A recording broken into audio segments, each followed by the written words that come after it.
On this episode of the Soul Twin Stars podcast. It just hits you and you're like, oh. You had a birth plan and then someone invited your mother-in-law to watch your wide open vag. That did not go over well. And too fucking bad. When you're vibrating at different levels, you're not going to see eye to eye. I'm not going to lower my frequency if I can help it in any situation that I have control over, and I get to choose that.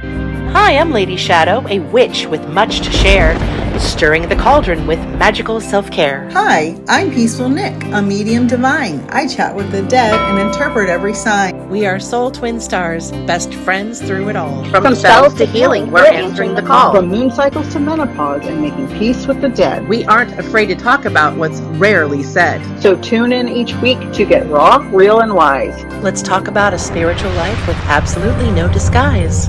Welcome to the Soul Twin Stars podcast, Uninhibited Spirituality. We'd like to first thank this week's episode sponsors, Beans and Buttercream Bakery. They ship the most delicious baked goods anywhere. Follow them on their Facebook page, Beans and Buttercream Bakery. Also, Abernathy Photography, serving Western Kentucky and beyond, specializing in digital photography, weddings, and so much more. They now also feature drone photography. You can book them at abernathyphotography.com. And lastly, if you find yourself in Westchester County, New York, just north of New York City, Fino Restaurant in Croton-on-Hudson, New York, serves the most delicious, authentic Italian food. That's Fino Restaurant, Fino. And now, back to our episode. Hello, everyone, and welcome back to the Soul Twin Stars podcast. I'm Peaceful Nick the Medium, joined by the wonderful and amazing, as always, Lady Shadow. Hello, Lady Shadow. Hello, my BFF. How are you today? Today, I'm flying in on my crystal ball. I love it. Even though I didn't ask, I was going to ask. Because I love flying in on crystal balls. But today, we're going to fly in on the aurora that we see back there. I love sliding around in the aurora, girlfriend. There's nothing like it. It's so magical. But the point is, we're here today again. And it's, middle of February? We've made it this far. February 13th. It should be February 13th. It should be. Unless somebody had a time slip. Yeah, unless we had a time slip, which could happen. Which I literally am slipping. I'm in two places at once right now because I'm technically in Europe right now. But while this is being recorded, we did a pre-record. So I am in kind of two places. We are doing time slips. That's kind of cool. Time and space. You're slipping through time and space. Dun, dun, dun. I love it. I love it. I want to remind everybody, and one of the reasons I brought out my beautiful crystal ball is because I am a certified evidential medium through Mark Ireland and Helping Parents Heal. And my divine moment for this week, my pre-divine moment is I have a gallery with Helping Parents Heal on February 19th for members of that organization. You can find them on Facebook. You can go to helpingparentsheal.org to join. They take a small fee for, to pay the people who are doing all of the background stuff and running the show. We are volunteers, mediums. We volunteer our time for this. And so it's a wonderful organization for people who have lost their children and are grieving. And so if you know anybody who is in grief over the loss of a child, please point them in the direction of Helping Parents Heal. They have a lot of resources to help you. And if you wish, you may join the gallery on February 19th. And so I hope to see you guys all there. Yay. Yes. Great organization. And remind everybody to rewatch the interview with Suzanne Giesman. Yes. Oh, Suzanne. I interviewed Suzanne Giesman, who's also a member of Helping Parents Heal. That's on my YouTube channel, and it's a wonderful, incredible conversation. Her compassion and love from her heart. I learned so much in such a short period of time that it is just sitting with me, and I am just so grateful. Love it. Love it. Love it. Yes, it's awesome conversation. I heard it. It played while I was cleaning my house. And listen, and if that's how you all hear us, we're just happy that you're here, whether you're watching, whether you're listening on Spotify in the old audio format. Thank you so much for being a part of our journey every week, everyone. We just so appreciate that. But they like our smiling faces. They do. And they also like our smiling voices. Yeah. Well, I came from radio, back in the day. So radio is my thing. And it's not because I'm camera shy, but there's just an ease of only having to be in one media at a time. Well, it's like being a voice actor, right? You don't have to put your Yeah. on or do your hair or anything. Yeah. This hair of mine is very, very difficult and testy. So We have the same hair. we do have the same hair. I have to straighten mine. She has to fluff hers. She straightens hers. I fluff mine. It's all a thing. It is a thing. It is a But thing. I think my divine moment for this week is just being alive, being healthy. I've been, as you know, on a health kick for the last 5 months where I intermittent fast and strict keto, at the gym 4 days a week, skating 2 times a week. More about wanting to be my strongest self through Yes. what's coming, which is Broadway eventually. And I want to be ready for anything. Physically, I will start riding my horse again in the spring. All of these things, because I have very physical hobbies, right? So just getting back into the health kick is, for me, I feel really great now that I'm on it and rolling and been in it for a bit again, and got through menopause pretty flawlessly, thank God. It's just, so I'm just super grateful, and I'm traveling right now, and to be able to do that is such a blessing. And so I think just my gratitude this week is my divine moment. So And I really love that gratitude is your divine moment, because you have created a beautiful life, and the fact that you can travel all around the world fearlessly. See, my problem is I'm afraid. yeah. I'll get through it. And just start by going to one city and just stay there for the whole time and get comfortable with being international. And then when you feel ready to move on, you'll get a little bored of that city. It'll feel just like home. And if anything, and let me put this out there for people who are afraid to travel or who have never left the country, and just out of the sheer, oh my God, the unknown factor. Chris and I, we were born natural kind of nomads. We're just naturally adventurous, right? He traveled a lot before he met me. And then we traveled the world together since we got together. Every year we go somewhere. And then we spent our honeymoon in Australia, New Zealand, and Hawaii, which was really, really Oh my God, that just makes me want to weep with happiness for you. Well, but Australia and New Zealand are very similar places to the United States in a lot of ways, right? Just like if you start out and go to London, for instance, a very similar culture. You can still speak English, even though there's an accent. But there's something that after about a couple of days, you want the challenge of learning a different language, hearing different languages, trying different foods. So it's almost like you graduate from, your travel level from one to the next. And you'll find that too when you eventually get over there. But it's so worth it because, like you said, the education, when you push yourself out of your comfort zone and you talk to other people and you explore the cultures of when people eat, how people shop, how people decorate their homes. I mean, the smallest of things. It's fascinating to look at all of these components to life, right, when you're traveling. And Chris and I finally decided to do Africa in 2020, right before the COVID mess hit. And we were just getting back from Egypt, Greece, and Morocco when the virus was kind of kicking it, right? And so that was the first time we had gone somewhere that was, that would we consider a little out of our comfort zone, because it's Africa. It's a little bit of a free-for-all there, it's a very, Muslim countries.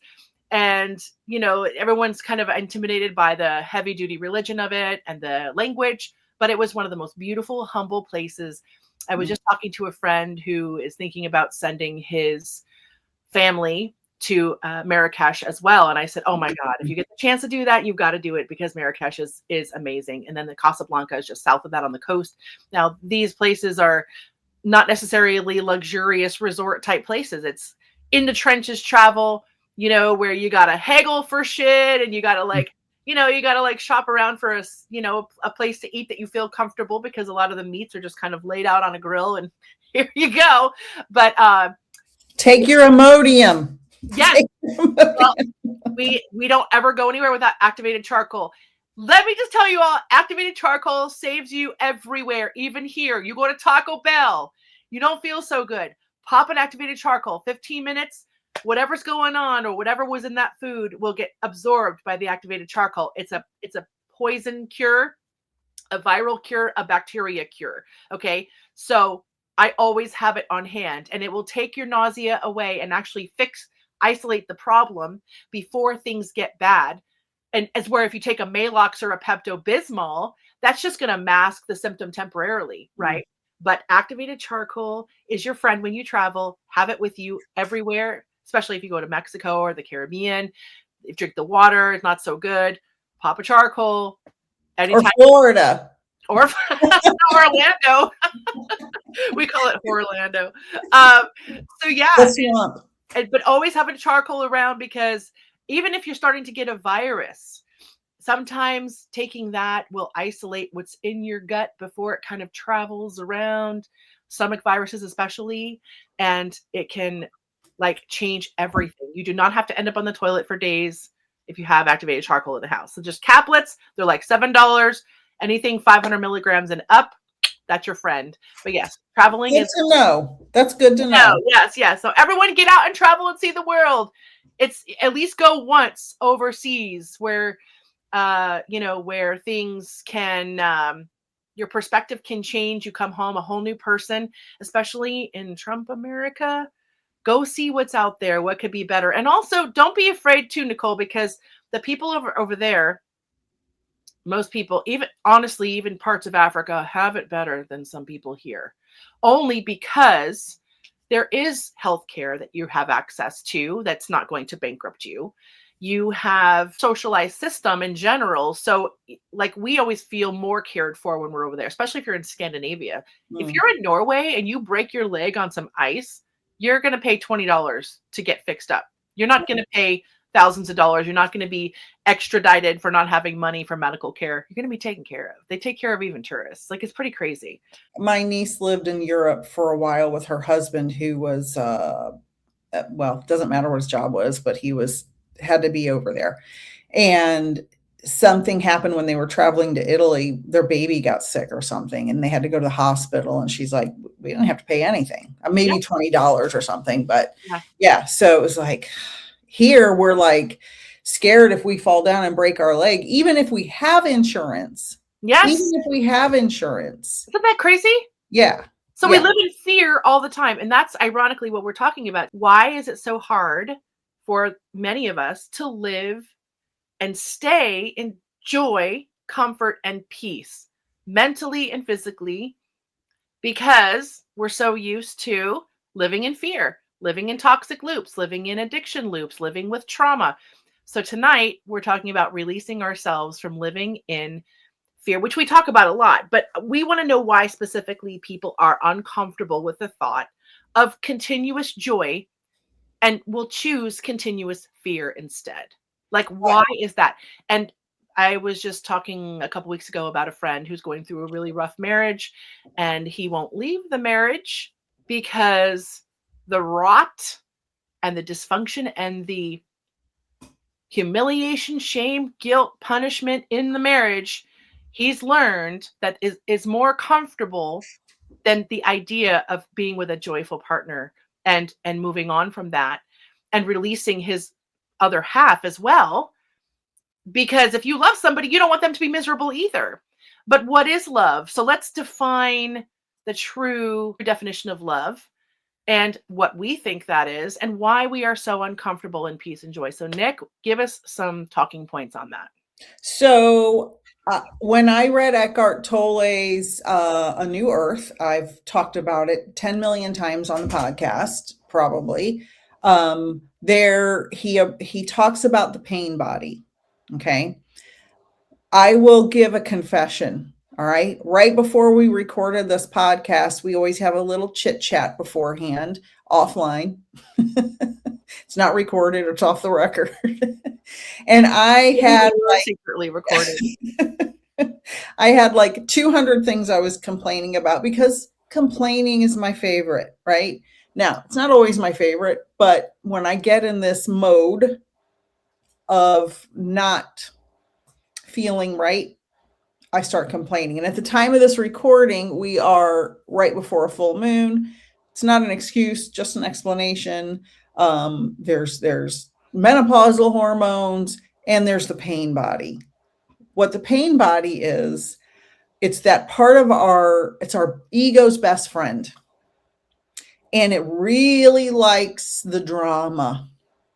And so when you have a friend I have some friends who their entire life is so chaotic and dramatic. And every time I talk to them on the phone, literally they could talk for 4 straight hours and never stop to take a breath and tell me 200 stories about the drama. And I'm just like, girl, Yep.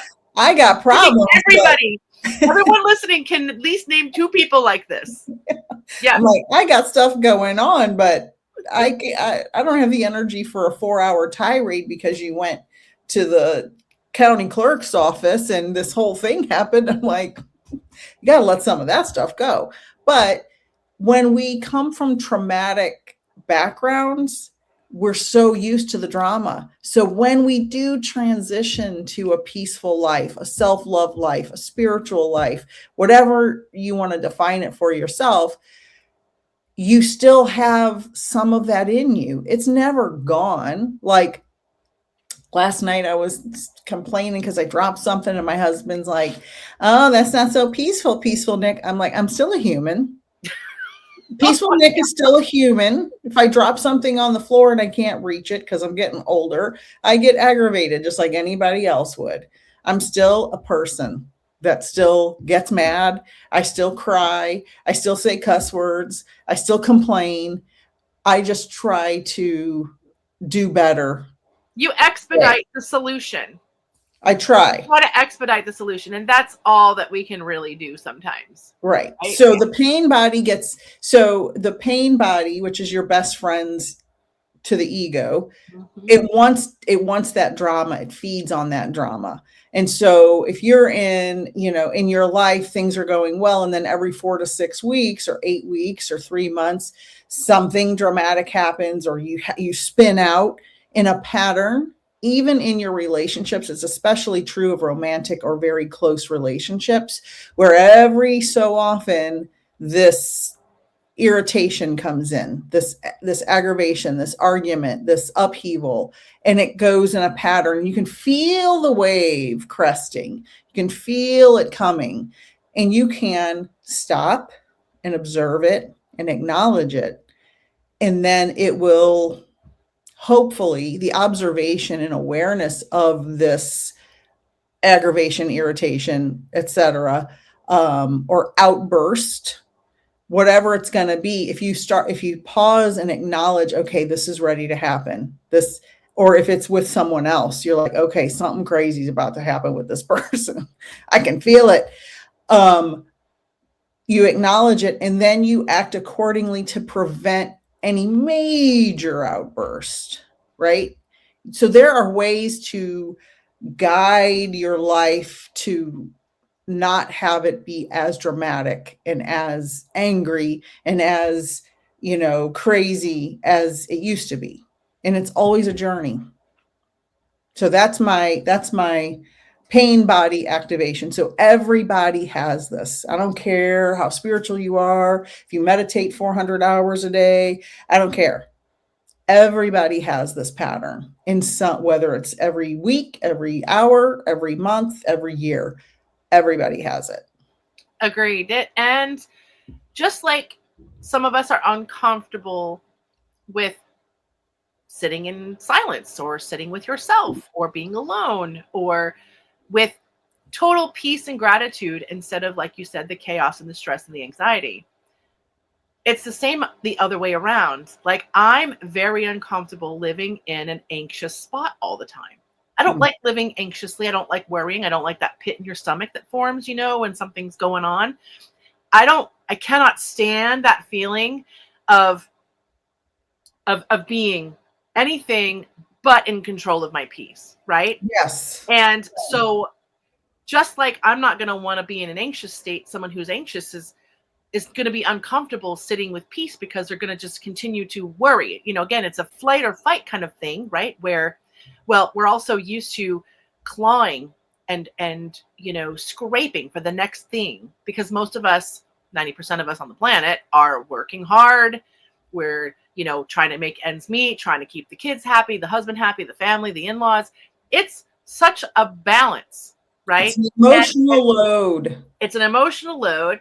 And we forget that, again, we don't have to engage in certain relationships, frequencies, or energies at any given time. We can say no to that, no to that. In fact, about something I said no to this weekend. I disappointed somebody, and the parameters and the expectations and the conditions of the event had changed. And that was not something I was willing to compromise with those changes. And so I said no. And people don't like it when you say no. And people don't like it when I wasn't mean about it. I was just like, you'll be without my services in my company. So what? Like, for this particular weekend, like it's not like it's the end of the world, but for my peace, I know what will bring me peace and happiness. And everyone's entitled to say, this will bring me peace, even if it brings somebody else anxiety, right? So we have to each take care of our own shit first, right? It's not my responsibility to make sure you're not anxious, because if I do this thing for you, then I'm going to be anxious, right? It should be like a peace self-sacrifice. It should be like everybody should have some level of peace and be responsible for that and make decisions based on that. And talk about a pattern of chaos, right? This particular person, again, lives in that anxiety place. High cortisol. Used to push back, used to compromising his beliefs, his comforts for other people to do what they want. And it's like, I don't do that. I'm sorry. Like if I don't want to do something or spend even an hour with someone I don't like, and I have a choice and it's not for work or some absolute necessity, like I have to sit with a doctor or mother-in-law's so-and-so, or go to a funeral. We all have to do some uncomfortable things. 100% that's obvious. But in a situation where it's just kind of like a recreational choice, and I'm like, no, I'm not going to do that. Thank you. We have a right to say no. And I have a right to my peace and my joy, because whatever these parameters change would not be fun for me or enjoyable for me anymore. Therefore, I have a right to say no, just like everybody does. But again, I want to remind people too that like we are all in our life is like a stage, right? And we get to change the scene. We get to bring on who we want to perform with us.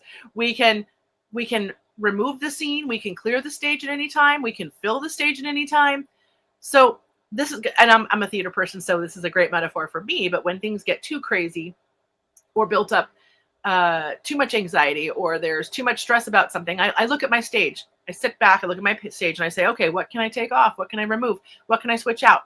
Maybe it needs a fresh coat of paint. Maybe I need to use new sets, change the sets up. So when things get overwhelming, I just kind of look at my life and say, what can I remove, or what needs to be removed or altered, or my boundaries need to be redone so that my stage is a fun place to be on. Right. My goal in life is more joy, more fun, more peace, not the other way around.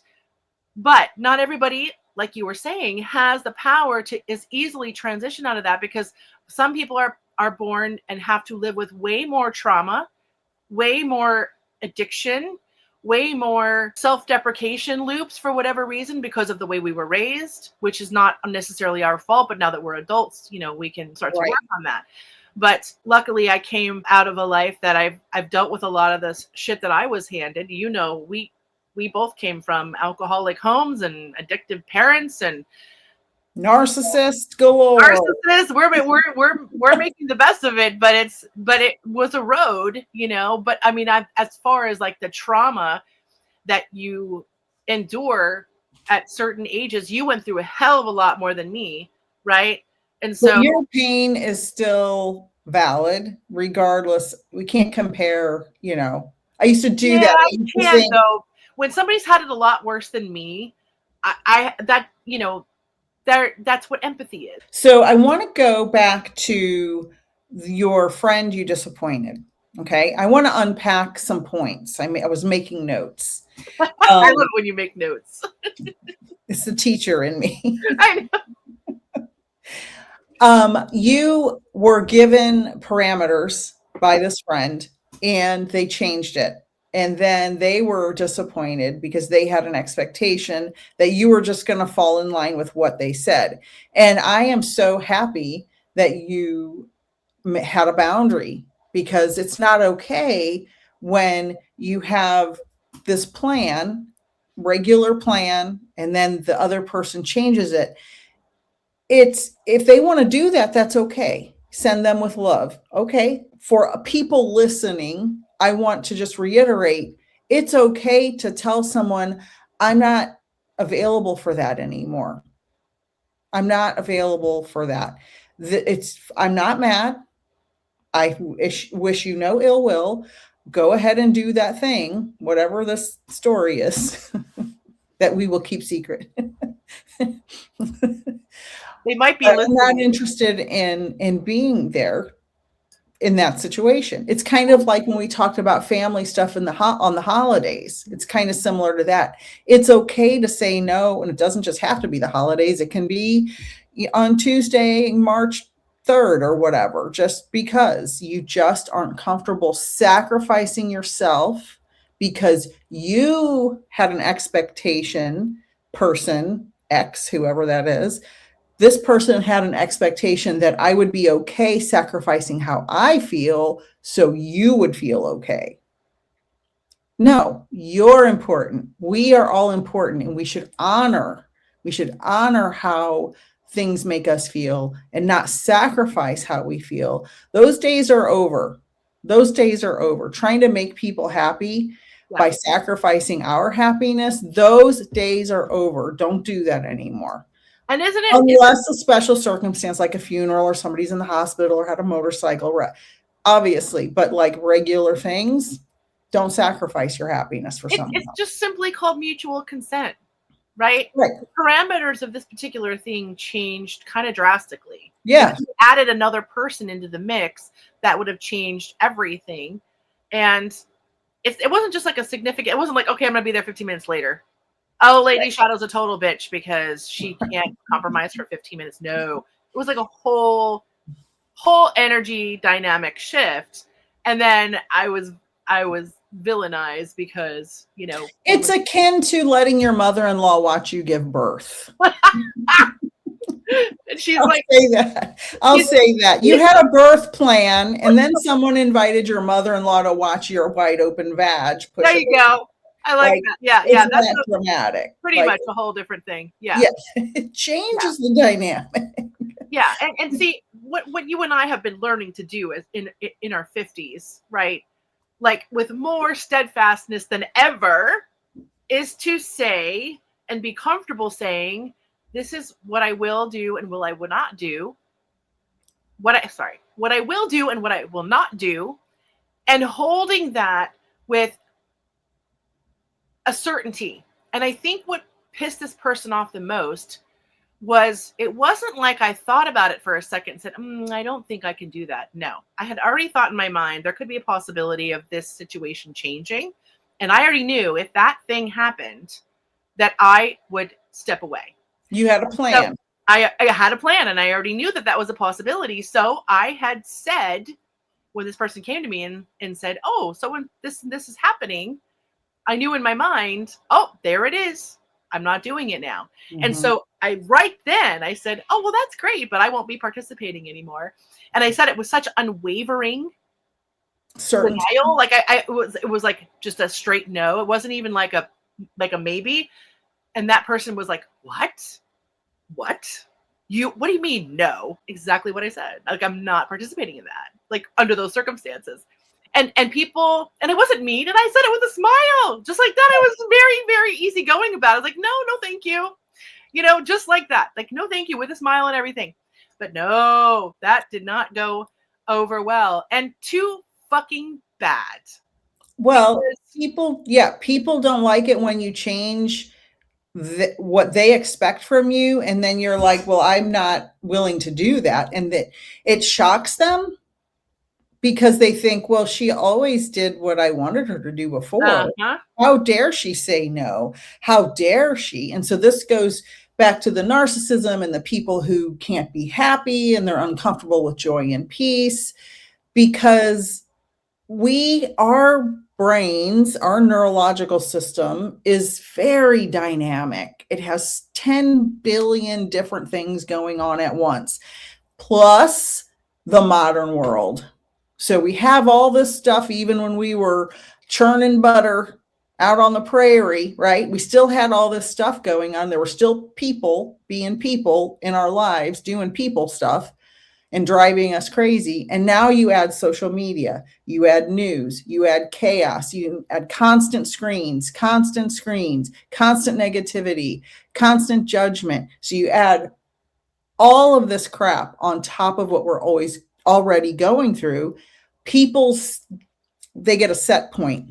My spirit guides just dropped that into my head. Sorry. Woo-hoo! They get a set point.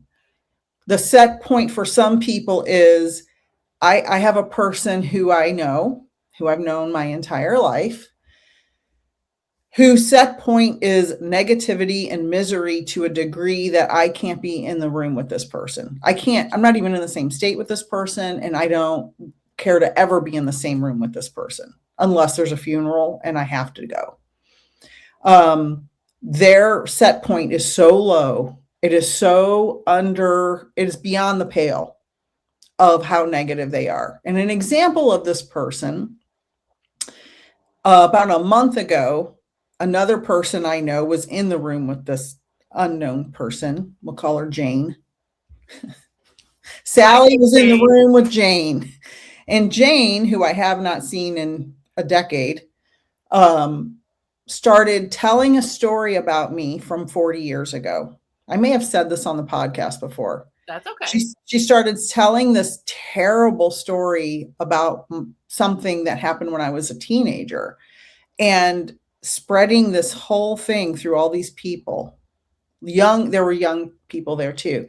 And so when you have a person that has that negative of a set point, that they're gossiping about someone they haven't seen in a decade, about something that happened 40 years ago, that person has a very low, just everything. Their energy is low. Their negativity is super high. They have very little love or empathy in their heart and just aren't ever going to unbury themselves from under the ashes. And there are people like that. And everybody listening knows people like that. And then there's people who their set point's a little higher. Yeah, I got some garbage back here in my trunk, but I'm trying to go through it. I'm trying to get the garbage out. I'm trying to be better. I'm doing the best I can to be better. We're not all meant to evolve at the same rate. We have soul contracts, if people believe in that. We have plans. Not everybody comes here to evolve into some spiritual mountaintop person who just meditates all day, right? That's not what we're all meant to do. These people with the low negative set point who cannot be happy or joyful, that's their journey in this lifetime. And it's up to us to navigate and learn from it. And that's my point about that. I love that. No, it's true. And again, I've had my coffee. I'm a little wound up. I just had I'm nursing mine as well. And so like you, the ideas are coming to life, right? But again, like attracts like, right? Yeah. If you're a positive person and you want to have fun, you're generally going to attract friends who are also positive and want to have fun, who speak your language, who curse with you, who laugh with you, who have the same sense of humor. You tell dirty jokes when nobody's listening. And honestly, this person that I let down this weekend is somebody that does share my sense of humor and shares a lot of the same mindsets as me about the world. But emotionally, the intelligence and the awareness, and then being a male, you know, they're not always like quick to get it, you know, and also I live a very different life than this person. You know, again, this person suffers through a lot of compromises, doesn't have the joy of doing what he loves for a living, doesn't get to freely enjoy his friends. There's a lot of restrictions on him. I'm one of those people that will give too, right? And I do a lot of charitable work. I'm living my life authentically to the way that I want to live, which is to be accountable for my own decisions. I'm somebody who is very accountable to my own happiness. I know what makes me happy. I know the things that I partake in that make me happy. I know the people that I like to be around that make me happy, that lift me up, and that authentically share a good spark. And once in a while, yeah, even you have to take your happiest, most joyful, awesome friends and say, hey, we got to put a boundary down here, or Right. hey, we got to communicate about this little issue here. Like, that's all fine. That's great. But overall, I do what I want for a living, for my job. And I'm married to somebody that I feel like is my perfect match. And I don't compromise in a lot of places, not in the way that would be a codependent compromise. I compromise for the right reasons.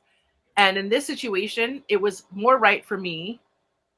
And it was more for this other person's, like I said, it was more to coddle them through something, but putting me through something that would be ridiculously unproductive. Stressful. Yeah, unproductive. Right. So it's like, okay, so why can't this other person see how that would be great for you, but not for me? As where I walk into a situation and say, what's great for everybody in the circle? Like, what's the highest good for everyone?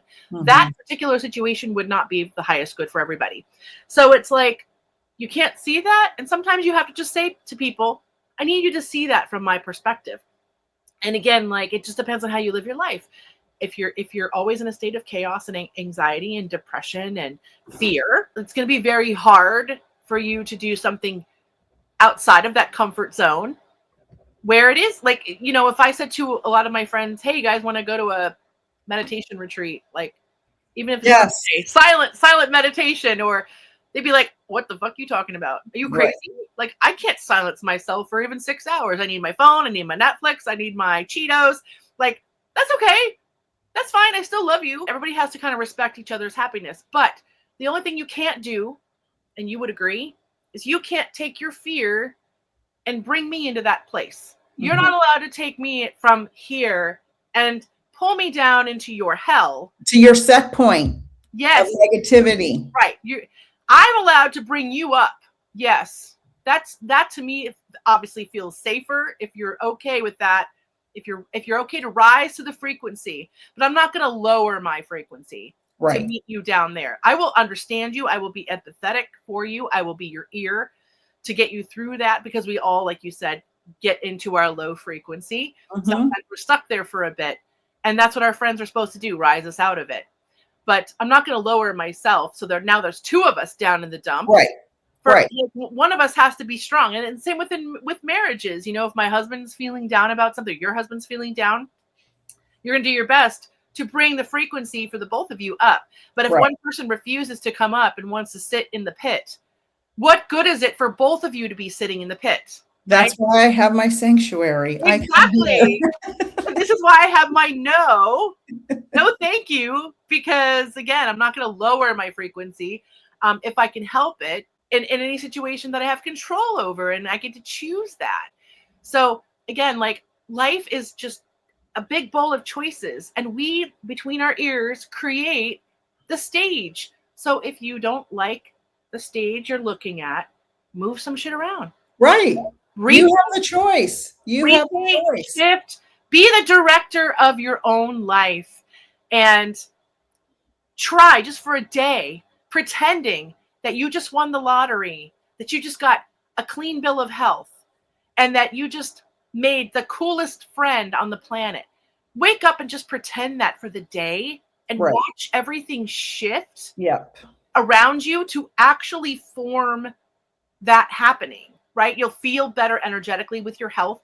You'll feel like your finances are more manageable, and you'll feel like, oh my God, there really are people out there or friends out there that will match my frequency, not the friends that are bringing me down, etc. But again, the mind doesn't know the difference between what's real and what's not real. So as long as you are, again, in the feeling frequency of that even if it's a fantasy for a couple of hours and it's not there yet or it's not actually happening, your brain will tell your body to feel that.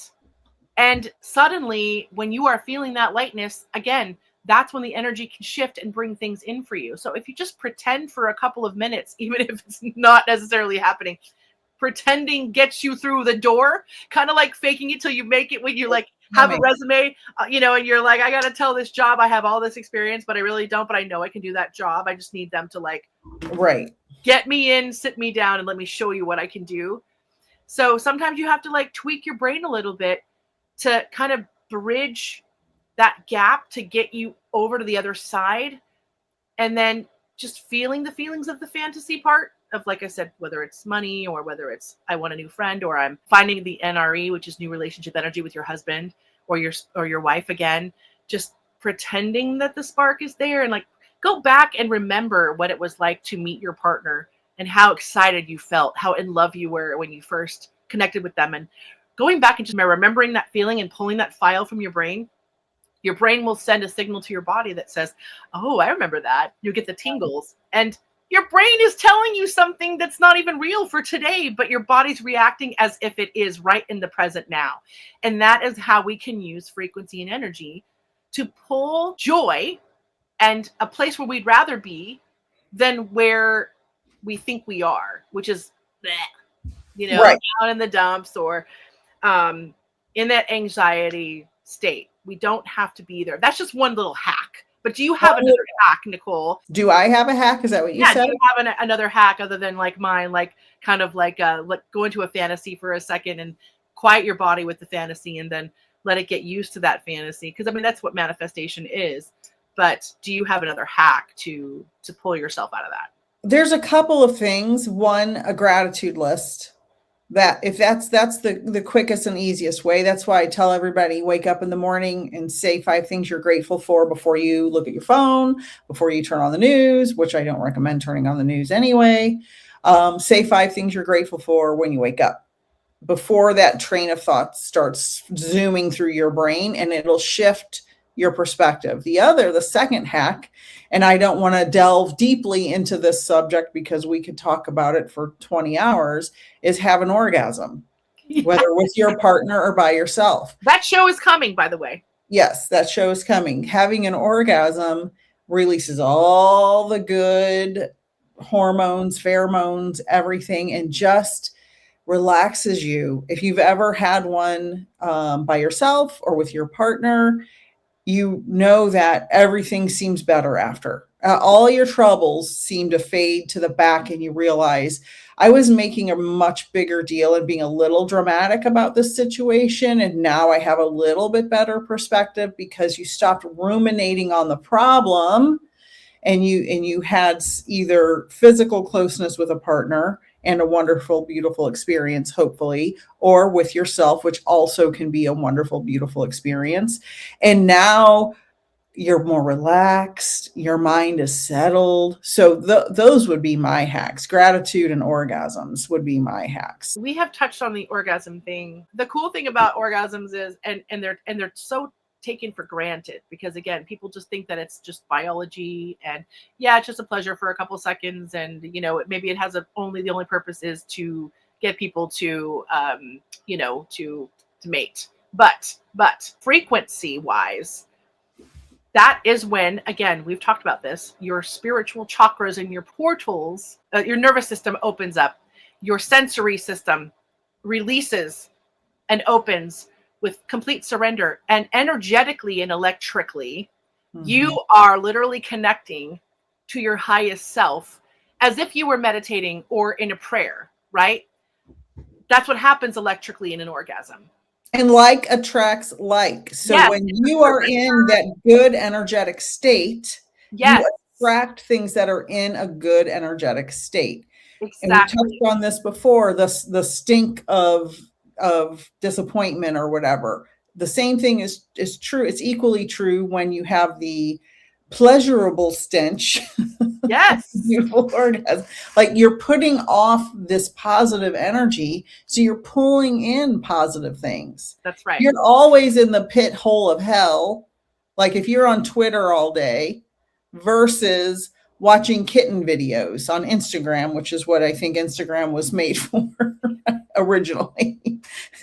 Like think about how you feel reading stuff on Twitter versus watching cute kitten videos. Like this is what we're talking about. You want to watch more kitten videos. You want to feel happier. The happier you feel and the happier you are in your mind, the more happiness you're going to draw to you.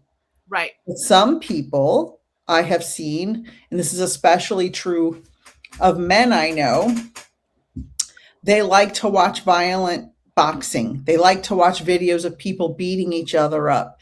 And then they act all weird after. And it's like, well, yeah, you just watched an hour of people beating each other up. What do you think is going to happen? Or people who are addicted to porn. And then they're disappointed when they have real sex with a real person and they think it's supposed to be like porn. It's like, yeah, those aren't the same, right? You're programming your mind to believe this or feel this, but this is reality and it's very different. Yeah, yeah. And same with horror movies. As a kid, I used to watch horror movies, with your teen friends because it's cool and the idea of getting scared and being the brave one who will watch this stuff. I can't look at a horror movie now if my life depended on it. I don't like watching any kind of violence. It goes against my soul. I don't want to be desensitized to violence, and I am very sensitive to it. So I don't engage with anything that is even the slightest violent. Knowing when to stop something, knowing when to, which is what we're talking about, consenting, knowing when to engage in something that you actually would prefer to do and say to that person, hey, I don't want to do that, not to be negative, but I'd like to do this instead over here, which is kind of what I said about the Saturday incident too. I'd rather be doing this than this. There's nothing wrong with that. No, there's not. Especially if it's done, like I said, with everybody's best interest at heart, not just considering your own feelings, but it's definitely fine also to just consider your own feelings too. Like it's all fine as long as you are honest about authentically how you feel in a situation. And I know so many people who don't live within their authentic self. And so they just bend and blow to whatever other people want, hide their misery. And then you've got that passive aggressive behavior that comes out later with a bag full of resentment. Yes. Because they held on to it. Say no or speak up. Right. And so I'm going to say in your situation with your friend, when this all, reveals itself over the next few weeks, right? Because there's going to be other stuff. Obviously, the situation is still in flux. When, let's predict the future, let's theoretically predict the future. Let's say this friend gets mad and starts being very dismissive of you and avoiding you and speaking disrespectfully to you. Let's pretend that happens. My opinion, if anybody's in a situation where they put up a boundary and then their friend or loved one or relative or whoever reacts negatively in that way and immaturely, if this is a relationship that you can end it. That's me. But 100%. I am a line drawing bitch, and I will put somebody in a box in the closet and never think of them again. Like I will cut off a relationship with no problem. Me too. Especially in this situation. Well, now, and this person and I have had conflict before, and we have resolved it in the past. And I think it's more about an ego bruising than anything. Right. Yes. And so if it's an ego bruising, listen, you just need time for that to heal and get over yourself. Right. Because put some arnica on it. Put some THC on it. CBD. I don't know what people need, whatever, but listen, it's not abnormal to go through conflicts with friends. We're not saying that you have a conflict with a friend, or we're not saying also just cut off a friend after one conflict. But yes, when there is a pattern of disrespect, it's a pattern, right? We have. In this case, I think it was just the shock of of me saying no in such a confident way, almost as if it were premeditated, which it was, because there was a possibility of things changing. Mm-hmm. And that person was shocked. Just follow your gut. Yes. It's a feeling universe. Whatever it is, feel it first. Don't overthink it, overprocess. Don't let the mind and the ego start putting all these filters on your feelings. Feel your feelings and then acknowledge them. And if you can, in my situation, I was prepared for an answer. I didn't have to stop and go, oh, let me think about that. Because that's a whole thing in itself too. Because then that puts people off because, oh, you have to think about it. Mine was just a straight, no, I'm not doing that, which is probably in some circles worse. But nobody wants to hear like a hard no on a new circumstantial situation, but it is what it is. Again, I'm going to do what's right for me because I live my life in a certain way, like everybody does. And I live myself super authentic to the truth of who I am. And if it doesn't match, whether it's a situation for 1 day, 1 hour, I'm just gonna decline. And like you with family, there's the bigger lines, the bigger timelines of lines, right? And relationships where you have to also put boundaries down more permanently, right? Like you and I have, and that permanence is not just a cognizant decision, but it's not something that I have to revisit every day to go, oh, let me go through this again today. Should I still hold to that boundary that's been there for a long time as a baseline? No, because again, if I'm feeling like I should renegotiate it, then I will think about it. But hard boundaries that have been put down, you learn to adapt to those decisions that you've made, especially when they make you feel better. And nobody wants to leave the better, usually, place, right? I think we all strive, even if those of us who are living in a lot of anxiety and depression don't want particularly to be in that. We just don't know how to get out of it. The good thing is we both have said on this podcast and on live streams, we're people. We're not some superior evolved being. We're people. We have lives and families and trauma and a variety, and a mortgage and blah, blah, blah. Like, we have stuff too. We just are trying to raise the vibration. I was talking to a client yesterday, giving a spiritual guidance reading, and this person was talking about how everyone in their family hates them, and he didn't know why. And I wrote it down because I'm like, I got to remember this.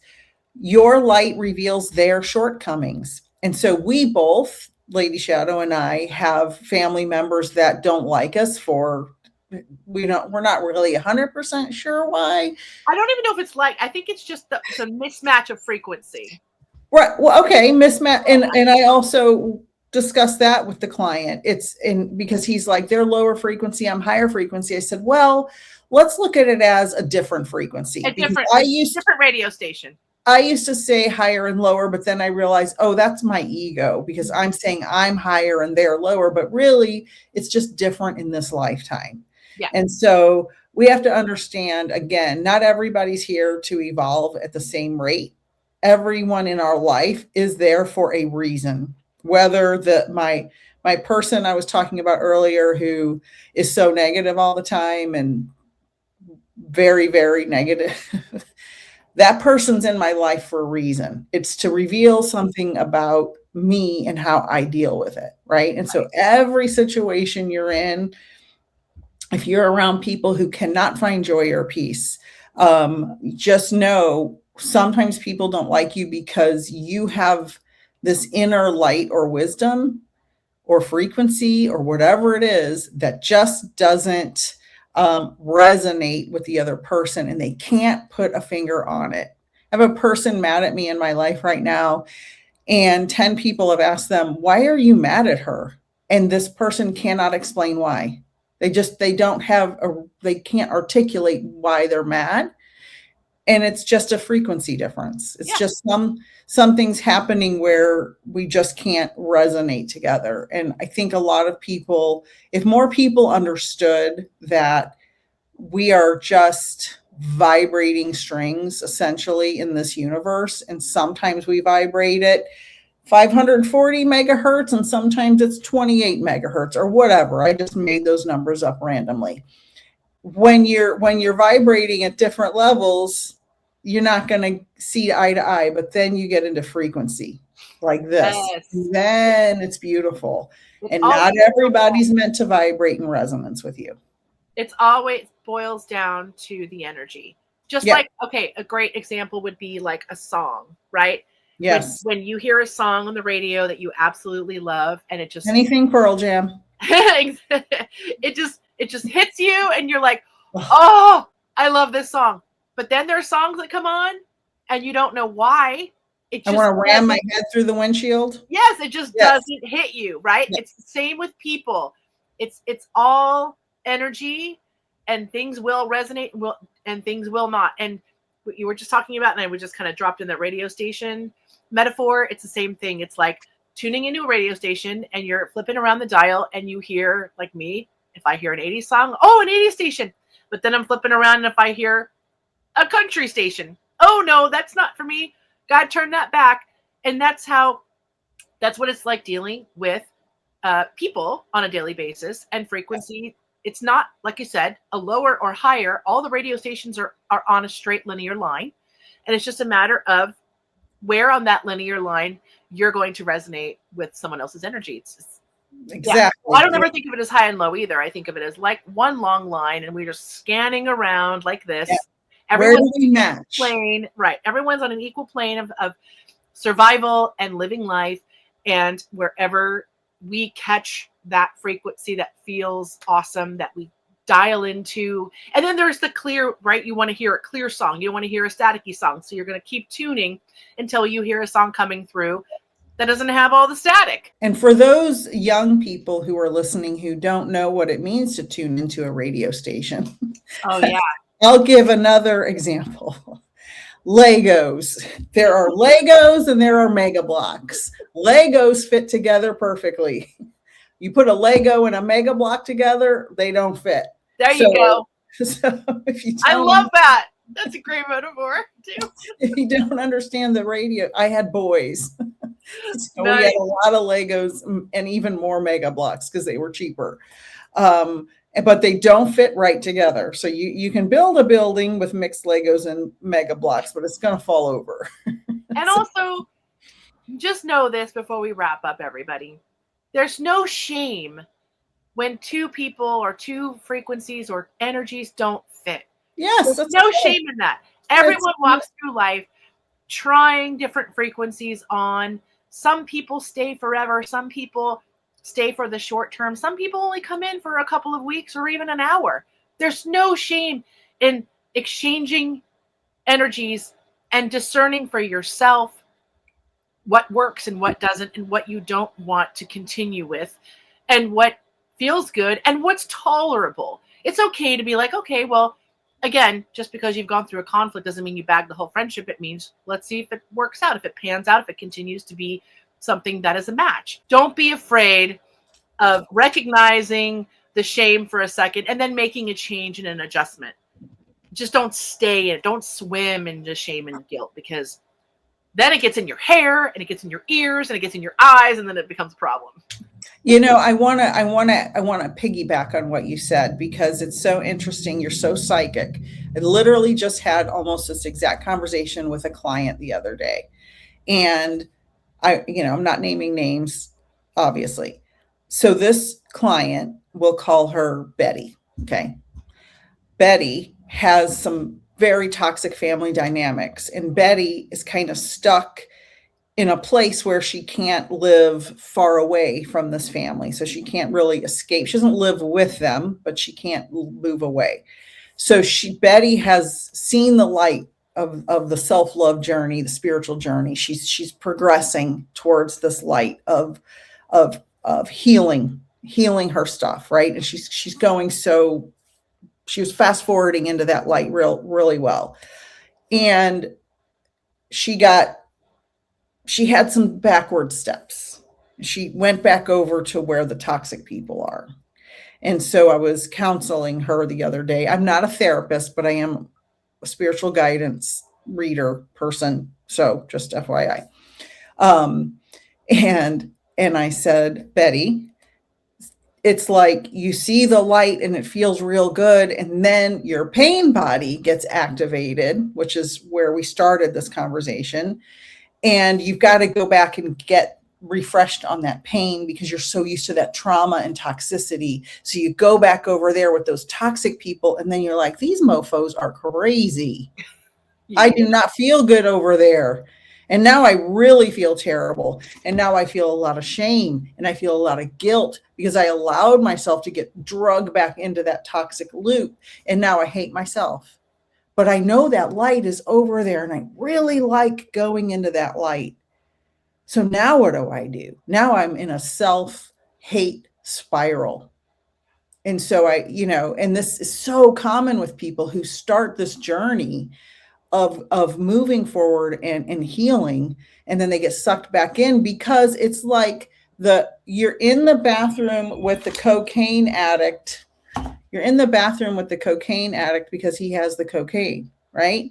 It's like you get sucked back in, but you don't really want to be in there in the morning when you're recovering. You want to go to the light and feel good. Addicts want people who are in toxic family loops are addicted to pain. They want to be in the pain. And who do they want in there? They want you in there with them. They want you in that toxic loop, just like the guy in the bathroom with the cocaine. Same type of thing. You've all seen it in movies, I'm sure. Especially 80s movies were notorious for it. So I know Lady Shadow's seen it. Well, so and we don't want to do this alone. I mean, everybody needs partners in crime. Yes. Right? So you don't. A lot of people do spiral alone, yes, and that's such a sad shame. But you're right. Overall, people do want to bring you with them. Yes. And misery loves company, just like love loves love, And so, there's always going to be something pulling you in another direction. And the best thing is to make Betty number one. So Betty's this person. Betty's number one. Betty's number one. Betty's number one. Betty has to love Betty. Period. That's for everybody listening. You have to love you. You are number one. Put yourself first, because the people over here that are toxic, they just want to drag you into their toxicity so they can feel better about their own toxicity.